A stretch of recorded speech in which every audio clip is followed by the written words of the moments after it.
ఓడిపోతామని చెప్పినాం, గెలుస్తున్నామని చెప్పినాం తప్ప ఓడిపోతామని చెప్పాలి. ఎవరన్నా చెప్తానే ఓడిపోతున్నామని వ్యక్తి ఓడిపోయినాడు కూడా చెప్పారంట. చెప్పాలని మానవం కాదని పద్ధతి కాదు. పెద్ద స్టేటస్ లో పెట్టుకుని వైరస్ లో పెట్టుకుని దాంట్లో పెట్టుకుని ఫోన్లో పెట్టుకుని పెట్టుకోదు. ఏమయ్యేది రాజ్యాలు గెలవాలి.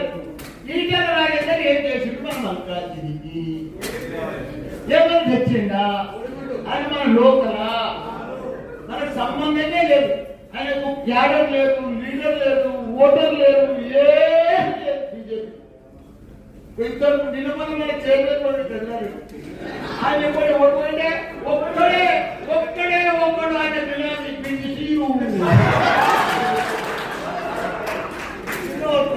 గుడికాడికి వచ్చిండు చంద్రబాబు. వాళ్ళంతా పోతుంటే ఆయన ఎంబడి ఒకటే పోయి ఆ పిలిచినే దోగ కట్టుకొని పోతున్నాడు. చైర్మన్ అంటే నాగారం చైర్మన్ నచ్చిన కాలేసుకుంటారు. పాత మిత్రుడు నా ఎంబడి మంచి ఉన్నాడు తప్ప కాలేసుకొని అన్నా ఆల్ ద బెస్ట్ అన్నాను, గాడ్ బ్లెస్ అన్నాను, గెలుస్తున్నాం అన్నాను. ఎవరినైనా కలిసిన స్పోర్టింగ్ అంటాం కదా, దాన్ని పెద్ద సోషల్ మీడియాలో పెట్టి స్టేటస్ లో పెట్టుకొని ఓయమ్మో మల్లారెడ్డి ఇట్లాడు. అరే ఎప్పుడు పవర్డ్